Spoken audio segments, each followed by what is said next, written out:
Ngayon po, bisitahan natin yung ating tanim na napier doon. Kung sumibol na ba.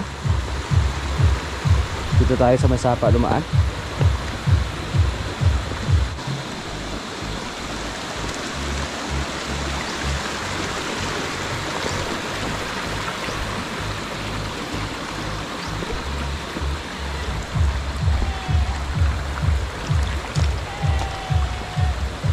Mukhang may ulan naman na paparating mga kaprobinsya.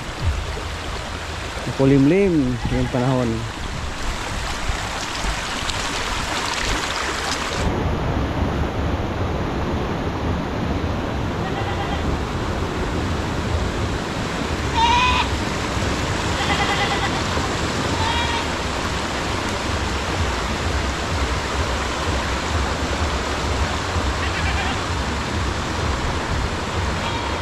May mga kambing na pinasol dito.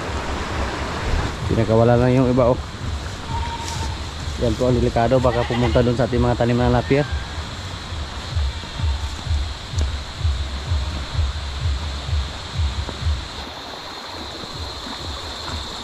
Yung mga napier namin dito, oh, next month pwede naman itong harbisin. Yung dito medyo maliit yung kanyang katawan dahil yung mga niyog, pero yung andon mataba, tambok ayo.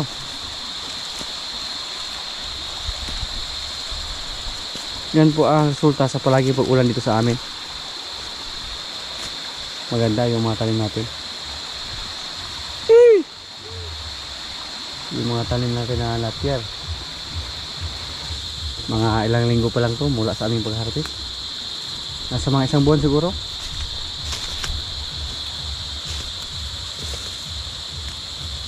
Pero mas maganda yung andon compare dito. Yung andon, tingnan natin, lalo na yung tinanim namin doon. May nag-comment po dati sa team video mga kaprobinsya nung nagtanim tayo ng napier. Sabi niya, bakit daw hindi tubo yung itanim natin? Mas maganda daw pag yung tubo yung itanim kasi doble yung income. Yung mga dahon pwede natin ibigay sa ating mga alaga at the same time maka-harvest tayo ng tubo. Yun po ang comment niya. Pero dito sa amin mga kaprobinsya, kung tubo yung itanim natin mahirap. Yung tubo nasa mga 8 hanggang 10 buwan bago ma-harvest mula sa pagtanim. Samantalang yung napier 2 buwan at kalahati hanggang 3 buwan pwede nang harvestin. Tapos marami tayong mga alaga. Kung tubo yung itanim natin, wala tayong maipakain sa ating mga alagang baka, kalabaw. Yan po ang mga dahilan kung bakit hindi tubo yung tinanim natin dito sa ating area. Malapit na maubos yung aming tanim doon na napier, doon sa kabilang area natin. Ang sunod namin harvestin yung andun. Kung tutuusin, wala pa yan sa saktong edad, pero mapilitan kami na harvestin yan para makasurvive. Buti na lang palaging umulan dito sa amin. Kung wala pang ulan, mahirapan tayo, mamroblema tayo kung ano yung pagkain natin sa ating mga alaga. Ito po, oh, yung tinanim namin mga kaprobinsya, parang tubo din tingnan. Sumibol yung mga napier natin dito. Dati may napier to dito, pero namatay yung mga napier natin dito dahil sa mga damo. Tapos yung mga napier na tinanim natin, yung mga native lang. Ngayon yung napier pakchong yung tinanim natin. Tingnan natin to kung effective ba yung napier pakchong dito. Putulin natin yung mga hagulay na damo para hindi siya tumubo ng husto.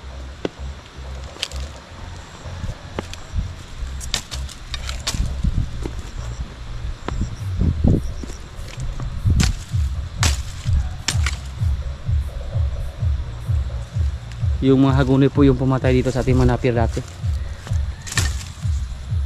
Kailangang supuin yung mga ganitong klaseng damo.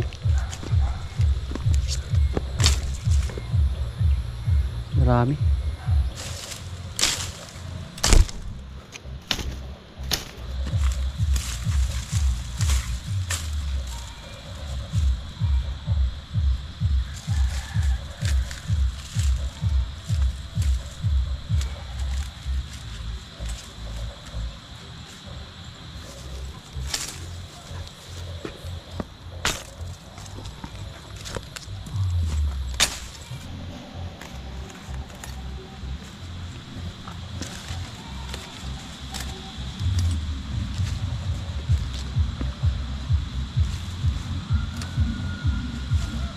Dito po, para hindi na natamaan ng husto sa medisina or nakaligtaan.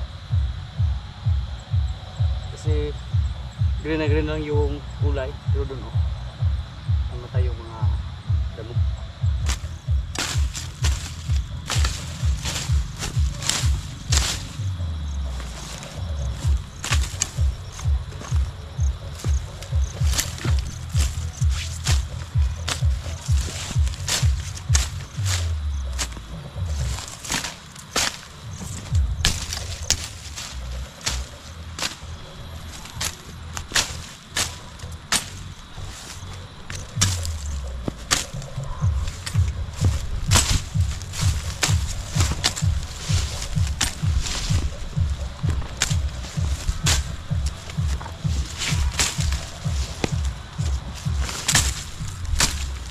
Putol na po natin yung mga hagoni dito. Pero kailangan po natin itong i-monitor. Sa sunod na linggo, isitahin naman natin to. Para yung ibang mga hagoni na sumibol, maputol natin. Tingnan natin doon. Yung manapin natin doon. Kasi minsan po, may mga baka o kalabaw na makawala. At doon agad pumunta sa ating mga tanim na napier. Pinawisan tayo sa ating trabaho. Ito po, may mga damo na naman. Pero hindi natin yan kaya pag ako lang mag-isa magtrabaho dito. Yung mga napir na to, mga native lang. Ang kaibahan po sa native, matigas pag magulang na sila. So kailangan na pag nasa insectoidal sila, nasa mga 3 months, harvestin agad. Para hindi masyadong matigas yung kanilang mga katawan. At yung lupa na to, nag-upa lang tayo dito. Tapos medyo matagal pa to nila makuha. Kasi nag-extend po sila ng 5 years. Instead na 10 years na yung kontrata namin dito, naging 15 years na. Pahit yung resulta dito mga kaprobinsyo. Maliliit yung mga napir natin. Kahit mga ilang buwan na to. Maganda sana yung kulay. Green na green. Pero mga maliit, lalo na yung andito. Yan, parang damo lang mga kaprobinsya. Tingnan nyo po, parang damo lang.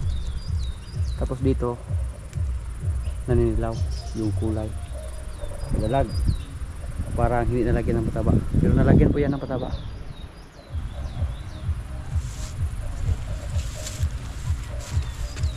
Pero nung una naming tanim dito, marami pong namaha sa ating mga napier.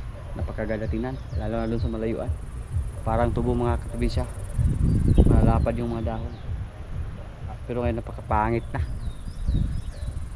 Hindi katulad dun sa ating mga napier, sa ating area doon. Lalo na pag malagyan natin ng pataba. Tapos yung mga napier na hybrid, yung pakchong, napakalapad ng dahon.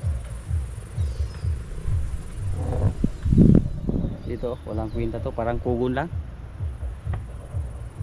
Maganda siguro dito patayin, tapos taniman ng bago. Yung itanim natin yung pakchong, yung tinanim namin doon, at saka yung bago natin tanim dyan, napier pakchong po yan. I-try natin kung makasurvive ba sila. Sa Bisaya ba mura mong talaptap po ng yuta dire? Talaptap ba? May halong ba to?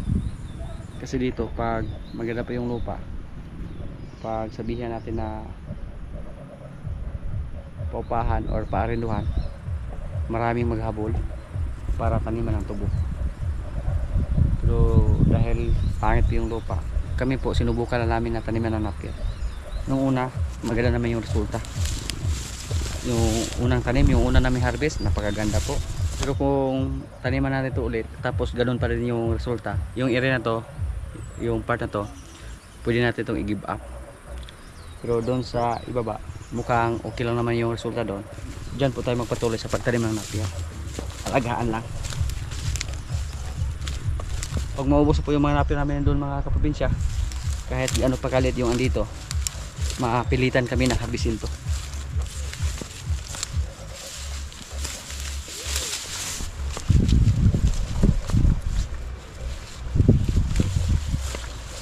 Inupahan po natin yung area na to kahit hindi masyadong mataba yung lupa dahil mura lang yung upa natin dito. Nasa 1,000 per year lang, 1,000 kada taon. So okay lang, kahit hindi natin to mataniman ng napier, mapastulan natin to natin mga alaga or mapaglagyan natin. Tapos malalaki po to, may mga kasamang niyog, makaharvestin tayo ng niyog. So okay lang mga kaprobinsya, mura lang dahil medyo matarik, tapos pangit yung lupa, hindi mataba. Yung mga kambing natin binigyan ng copramil. Noong una po hinaluan namin ng konting feeds, ngayon sinubukan namin na puro copramil lang para makatipid tayo sa feeds ba.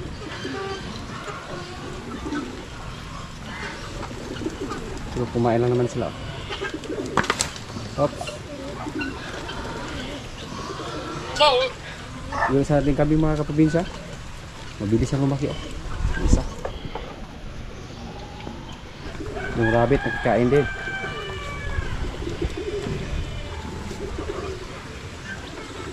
Dito po mukhang wala pang anak si George, kaya mga brown head yung mga kambing natin dito.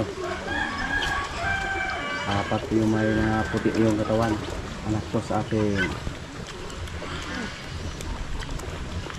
buwer dati na brown head.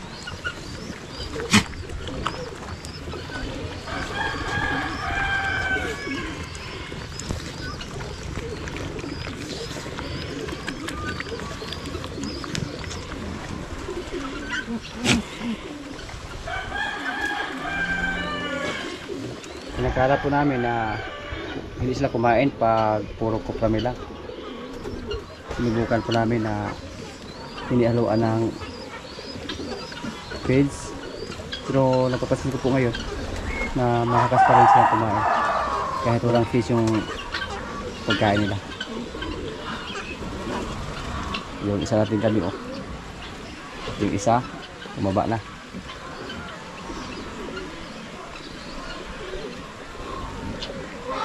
By December baka i-dispose natin yun. Sa tingin ko po lumaki pa yan, may ibubuga pa yan. Yung isa na brown hen, balak ko po na ibigta din, pero hindi pa kakay. Mga lalaki po yung andito. Sa mga nakarang araw po nakabawas po tayo ng kambing, mga babae. 3 yung ibinta natin. Tapos baboy isa, kasunod naman yung isa ibinta naman natin yun. Dandahan lang para pambili ng feeds. Kung kulang magbinta tayo ng baka. Si Jingo ibinta natin kasi matapang mo. Buti na lang yung mga kambing natin dito mga kaprobinsya, hindi sila matapang. Hindi katulad ni George, matapang si George. Pero si George nung bata pa siya, hindi naman siya ganyan. Nung nagkaedad na, doon na lumabas yung kanyang tunay na ugali na nanuwag. Yan, ubos na.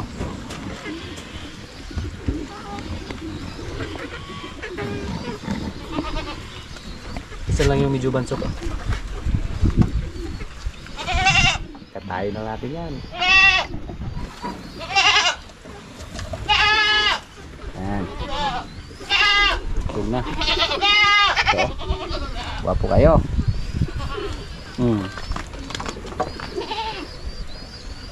Soy. Ay to gawas. Maghintay lang kayo dyan. Bigyan pa lang namin ng kumpay.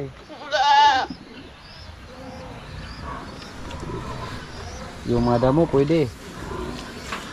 May antabay na doon ng mga damo. Galing doon sa ating mga tanim na luya. Relax na kayo ha. May mga kumpay kayo na nakaantabay doon. Para sa inyo yun. Ano lang. Pero magkuha tayo. Pag gusto po nyo ng inugufera. Yan o, naghihintay sila. Oops! Relax. Bumaba na po sila sa kanilang kubo dahil mainit po yung panahon. Pero kung palaging may ulan, agoy. Kahit bigyan pa natin sila ng kumpay, ayaw nilang bumaba. Hindi sila kumain. Yung mga baka naman natin ang pakainin. Pakainin ng kamel.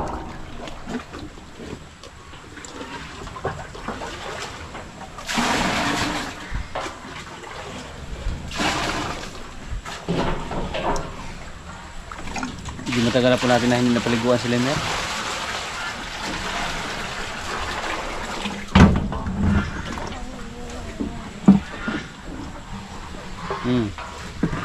Relax lang. Pero isang baka natin doon, hindi tayo pwedeng umupo ng ganito basta kumakain siya. Pwede yung isuga. Halos hindi na kasya yung ulo ni Lemer nito. Oops! May galit siya. Purot na oh. Spinkin.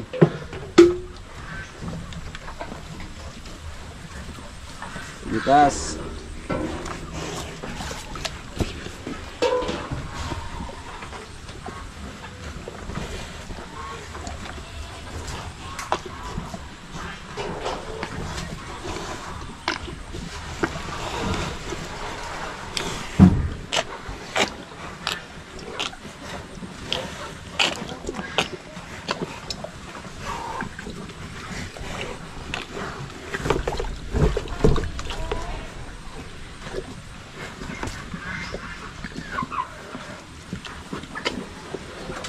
Malapit na magkaroon si Bitas dito ng pangalawang anak at saka pangatlo. Tatlo po yung napabuntisan niya dito, yung isa na anak na. Tapos marami din siya nakasana mga baka na mga kapitbahay namin dito.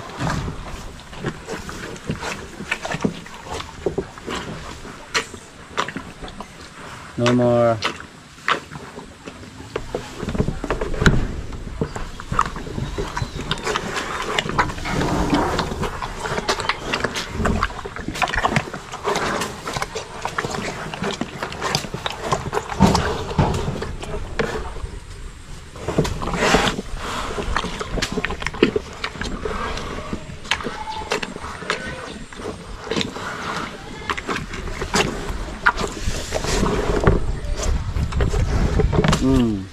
Good boy.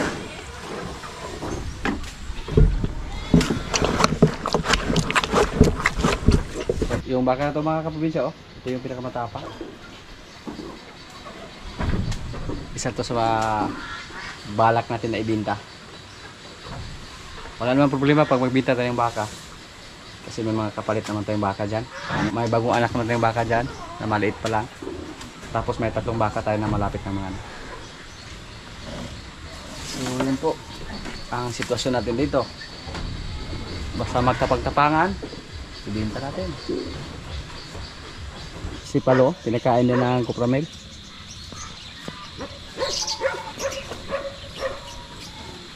Walang trabaho si Palo ngayon. Sige ka. Wah. Wala siyang trabaho kasi ano lang kami nagkuha ng napir, oh.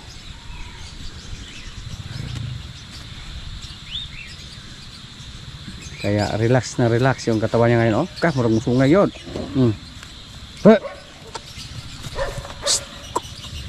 Diba sana?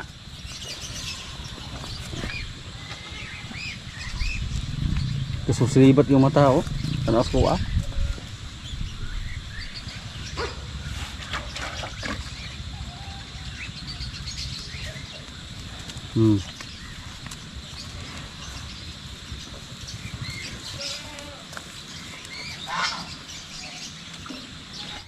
Okay.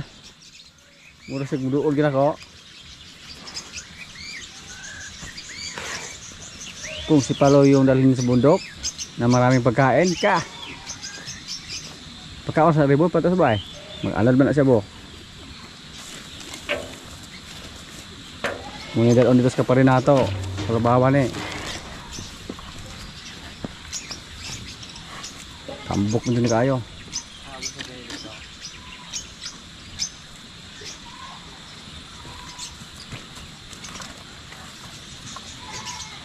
Maarte si Palo mga kaprobinsya. Tapi kay ko ana. Ayaw niyang ubusin yung pagkain niya. Pero hindi namin siya pakainin ng damo basta hindi niya ubusin yung kuan, kupramil niya.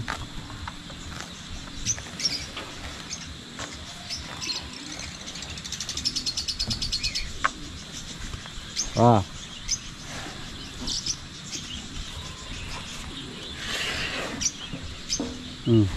Yung ating maliit na kalabaw. Malakas siyang kumain ng napia.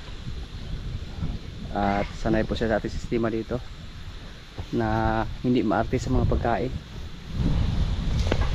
May mga kakilala kami na makakita sa ating kalabaw. Na-appreciate po nila yung kagandahan sa ating kalabaw na maliit. Mga 3 buwan pa lang yan. Pero mukhang halos kasing laki na sa kalabaw ni Pari doon sa bundok. Yung anak sa ating kalabaw na pinalagaan sa kanya. Malapit na yung mawalay yung kalabaw na yun. At nag-usap na po kami na paalagaan sa iba yung kalabaw na yan.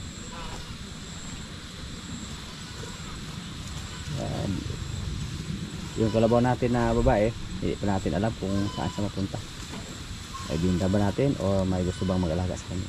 Depende lang sa sitwasyon dito. May namatay po sa ating alagang isda. Dako na kayo ba? Ano kaya namatay man natin? O mag-inang tubig ta? Sayang oh. Okay, dako na. Malaki na po sa isda natin mga kaprobinsya. Oh, malinis na yung tubig natin. Pero hindi na lagay sa puto. Baka nakasakit siya. Sayang sa isda natin. Ang laki po. Yan.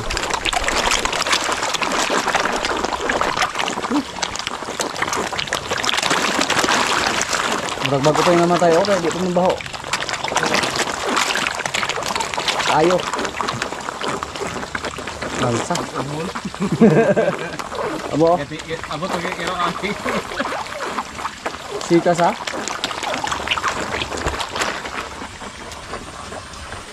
Ang laki na oh.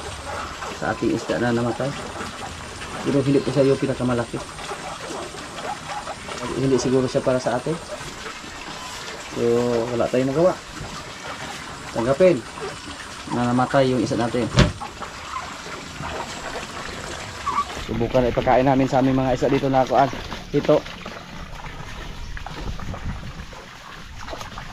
Kan. Bilo tawo wala.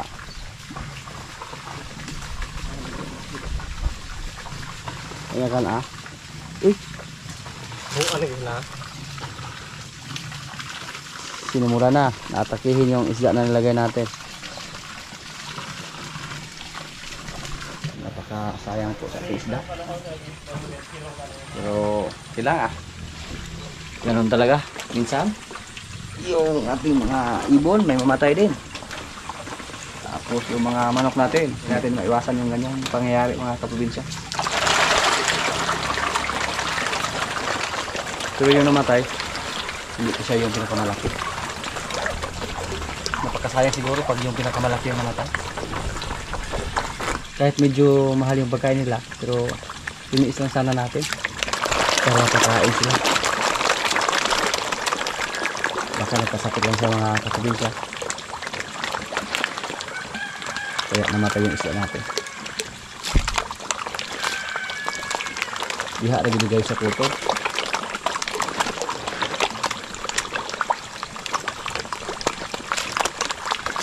Hindi naman palagi may mamatay dito. At hindi po natin masabi na dahil wala tayong aerator na nilagay or sabol-sabol pump, kasi matagal po sila dito na walang aerator at saka walang submersible pump.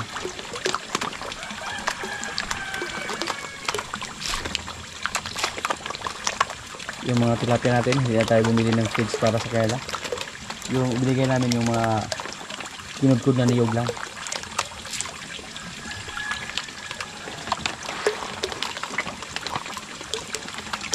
Yung mga tilapia namin dito, kinudkod lang na niyog yung pinakain namin.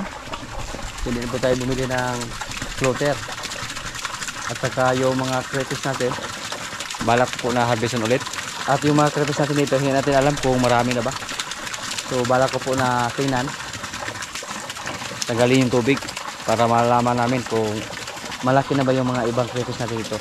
Kung sakaling mapapansin natin na malaki na yung mga crayfish natin, mag-harvest tayo, tapos iiwan lang natin yung mga buntis. Yung mga lalaki lang yung kunin natin. Tingnan natin kung lumaki na ba yung mga crayfish natin dyan na nilagyan natin ng mga tangkay ng niyog. Noong una po mga kaprobinsya, nung nag-harvest kami ng crayfish dito, maraming mga tinatawag nila na bullfrog, at kinatay po nila yung bullfrog. Nakita namin sa loob ng bullfrog na yung kinakain ng bullfrog ay krillings, yung mga maliit na crayfish. So sunod na araw, pag may time kami dito, subukan namin na tanggalin yung tubig para makikita kung dumami ba yung mga crayfish natin, or baka kinain lang ng mga bullfrog lahat yung mga krillings. Tapos palinisan natin yung sa gilid, kasi dyan po tumira yung mga bullfrog. Napakahirap po hulihin yung bullfrog mga kaprobinsya. Sa tuwing puntahan nila dito sa ating mga kasama, tumalon agad sa tubig. Kung makakita sila ng liwanag sa flashlight, magsitalunan agad papunta sa tubig. At matagal na po kami na hindi naka-harvest ng aming tilapia dito. Mula na hindi tayo bumili ng pagkain nila, tinigilan po natin kasi marami naman tayong dyan, mga ulam, may mga gulay tayo, may mga pabo, pato. Tapos sa mga nakaraang araw, nagkatay po tayo ng kambing para pang ulam lang. Kaya hindi pa kami nakapag-harvest ng ating tilapia. Mga kaprobinsya, kaya na po. Ito yung ulam namin, oh. Lauoy. At may kalaritang kambing, may kanin. Lord, maraming salamat sa pagkain. So, kain na. Wado ko ikaw lang yung mudalaan niyo. Kani. Pagawin ko daw. Hindi ka naman chef, banan ito. Mudalaan niya ita. Ano nga siguro ito ba?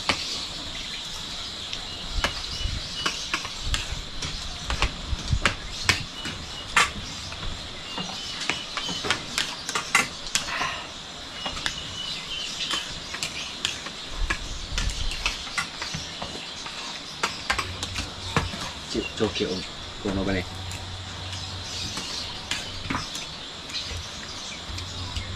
Kasi mag-iuhawan na mo ito kaya nga ikumbira dahil ito kaya. Tawa niya siya. Ito wag mo siya niya. Nabibigyan mo na. Simulan na nga. Tayo mukha ang kanay, mapusog mo ko.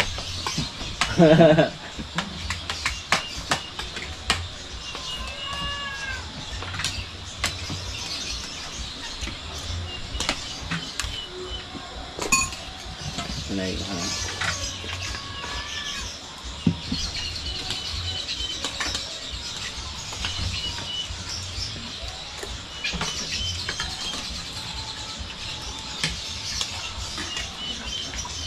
Dulong na naman kung bitan eh.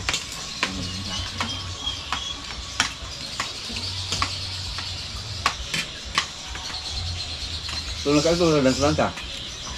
Oh, tunjuk. Tunjuk.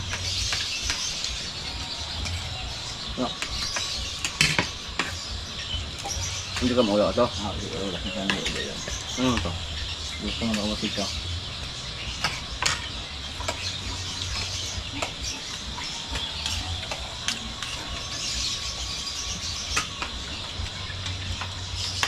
Naon mo na kaon.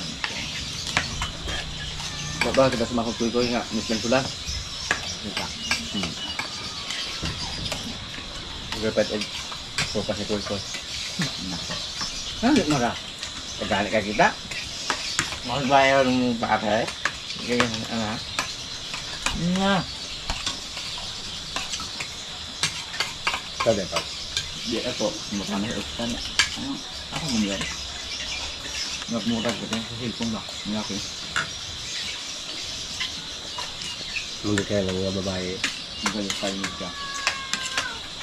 Kasi kami yung sali. Kita niya. Sabi niya siya nga kapitan siya. Sabi ko kung ipon ko. Dapat din. Pero mga labi na imong tagbuti-but ang sabaw ng awan. Awal. Awal yung sabaw ng awan. Iya mo na siya akong pangod. Ginom mo, sumika. Yan lang ba? Sabaw mo ng ginom mo.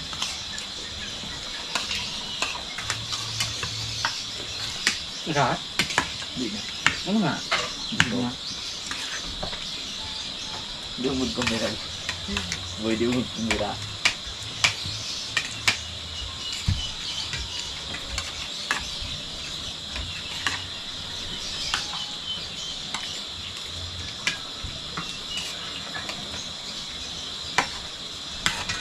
Wala mas mamalig mo yun. Asawa.